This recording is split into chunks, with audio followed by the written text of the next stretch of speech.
Welcome back to Zoria's Kitchen. Today on the menu, we're going to be making homemade garlic naan using pancake mix. Now you might be wondering, pancake mix and naan, how does that work? Pancake mix typically contains a combination of flour, baking powder, and other ingredients like sugar and salt. These components can enhance the texture of the naan, making it softer and fluffier. So whether you're a seasoned chef or a kitchen newbie, get ready to elevate your naan game to a whole new level. Let's take a look at the ingredients. For this recipe, you'll need 4 cups of all-purpose flour, 2 cups of pancake mix. Use the one that only requires you to add water, 2 tablespoons of active dry yeast, 1 tablespoon of sugar, 1 tablespoon of salt, half a cup of oil, 2 tablespoons of lukewarm water to activate the yeast, and 1 cup of lukewarm water to mix in with the dry ingredients. 1/3 cup of yogurt, half a cup of cilantro, and 8 cloves of minced garlic, 3/4 cup of melted butter. So the first thing you want to do is to mix your 1 tablespoon of sugar in with the dry yeast and add your 2 tablespoons of lukewarm water. Mix gently until the yeast is completely dissolved and set aside for 5 to 10 minutes to ensure that the yeast is activated. Then add your 4 cups of all-purpose flour, 2 cups of dry pancake mix, and gently combine this on low speed.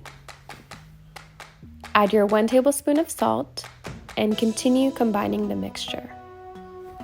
For this recipe, I'm using a dough hook to combine all my ingredients. However, if you don't have a mixer, you can go ahead and complete this recipe by hand as well. Once all the dry ingredients are combined, it's time to add the wet ingredients to the mix, starting with your yeast mixture. Then add your 1/3 cup of yogurt and your half cup of oil, and combine on low speed for 1 to 2 minutes. While your mixer is running, you're going to gradually add 1 cup of water slowly bit by bit until your dry ingredients start combining and forming the shape of a dough.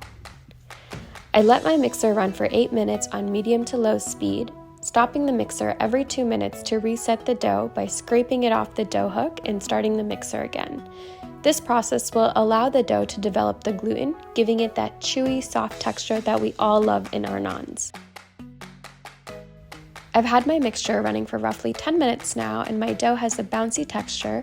It's not fully solid, but it's not too wet, so that means it's ready for kneading.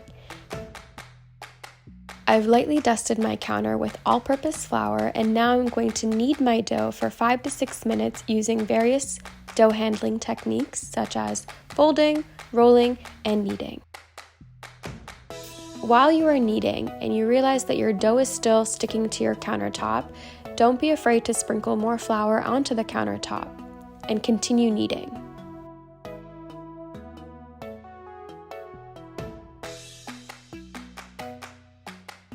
Once your dough is no longer sticky and you're able to form a ball without any dough sticking to your fingers, that means your dough is ready for resting. I've generously lined my bowl with oil and I've coated my dough with oil as well, and I'm going to cover this with a damp cloth and leave it to rest for 30 minutes. So since we're making garlic butter naan, I also like to incorporate fresh cilantro in my garlic butter because it gives it more flavor. However, if you want to make plain naan, you can skip the garnish, but I recommend that you still brush your naan with butter or ghee or oil once they're fully cooked. I have half a cup of chopped fresh cilantro and 8 cloves of garlic that I've minced using a garlic press, but if you don't have a garlic press, you can mince your garlic with a knife. I've combined the garlic and cilantro in with the butter and I've given it a good mix. For best results, I recommend warming up your butter in the microwave for 30 to 40 seconds before mixing in the cilantro and garlic. This will allow the flavors to infuse thoroughly in the butter. Now coming back to the dough that has been resting for 30 minutes, I'm going to cut the dough in half and then continue to section it until I have 12 dough chunks.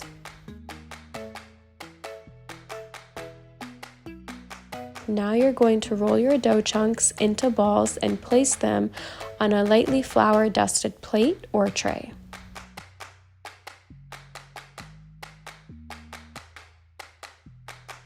So with your rolling pin, you're going to roll out your naan and brush it down with a little bit of water before placing it on the hot tawa. Make sure to preheat your tawa for 4 to 5 minutes prior to placing your naan on the tawa before cooking.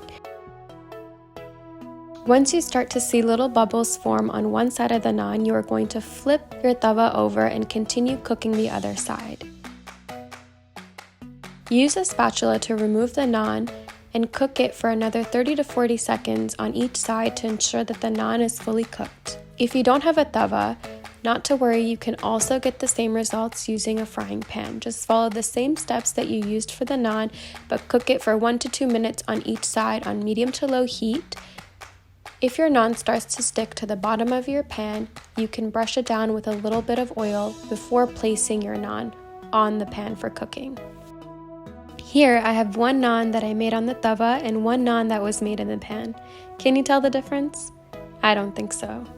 Once your naan is fully cooked, you're going to generously brush the top side of your naan with the cilantro garlic butter mixture for each naan. And there you have it, your delicious garlic butter naan made with pancake mix, ready in less than an hour.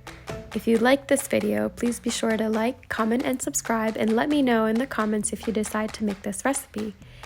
Thanks for watching. Until next time.